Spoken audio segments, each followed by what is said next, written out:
Okwatwa kwa Jingo Human omushomesa w'emyaka 36 kizireho bwa nyuma y'omwegi w'omwojo owaherukire kukozesa eby'omubonano kuhababa owa mukuru w'ishomero kandi oyimukiremu akatwara enshongezi aha polisi. Bwa nyuma y'okukwatwa akatwarwa aha polisi, nyakuteekateekwaho agambire polisi ngu n'amazima ebirikumugambwaho nabikora konka ashabire okusasirwa arikugira ngu hariho ebisitaani ebirikumwijaho bikamureetera okukora ekintu ekyo ekyokukoresa aboojo omu by'omubonano.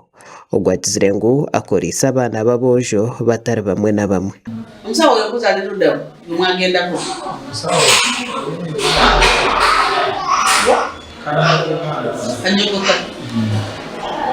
So, woba loga. Lwaki yagenza kuloopa ekyo kyakukozesa abaana? Kubanga wede mulina okutakkaanya naye. Nze mbadde sirina mutakkaanya n'omukana. Naye nti omuntu yenna afaanana n'obeera bwekiwulidde. Tikuli yakoze kino. Suubira nti naawe kiyisa. Era ogenda kukola kino. Naye kiraba naye. So yategedde nti obadde obikola? Ndowooza era bwe yategedde naye. Ndege okikoze nga bakulaba bakitegeera. Kubanga otemukola mu kyama. Otemukola mu kyama.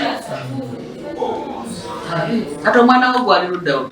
Nze nange nkimanyi nti Katonda yasinza amaanyi. Nkulaze nti maama yangamba nti tugendeko buki.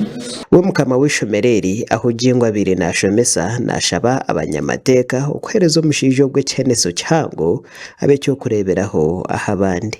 Omusajja ono bwe bamukebedde nga omusaayi gwe mulamu, abaana n'abanga tabasizza siriimu, naye nvumirira ebikolwa bino. Mpulira ndi munyiivu nnyo olw'omusajja ono era nsaba Mukama akwate kuba ekikwatako abalamuzi.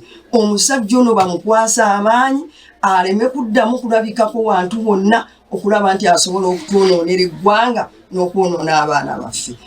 Ogwo nagira ngu kimutangarize munonga kushanga omushomesa ogu abaire nayetwara nk'omunyaddiini kushanga nayijumbira omu bikorwa bya sitaani nk'ebi. Tosobola abadde akwatagana n'abazadde, abantu bonna bamwagala, buli muntu yenna eyawulidde yalowoozezza nti nina omuntu omulala gwe njagala okussaawo mu kifo kye. Oyo omusajja tasobola kukola bintu bifaanana bwe bityo. Engeri gye bamulabamu, emyaka gye, engeri gye yeetwala.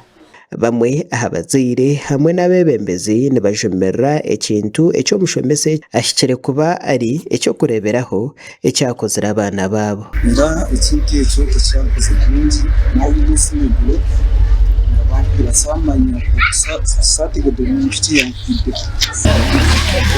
Amazima amatuufu n'amazituuka n'emyuka nkikiriza. Kubanga ekintu kiwaawaaza amatu ate kyenyamasa. Era nvumirira ekikolwa ky'abasomesa. Omuntu akuwa omwana we ng'asuubidde nti agenze asome afune ebyamazina ati gwe omuteeka byobusire. Omusomesa omuvumirira ekikolwa kyeyakoze kibi nnyo.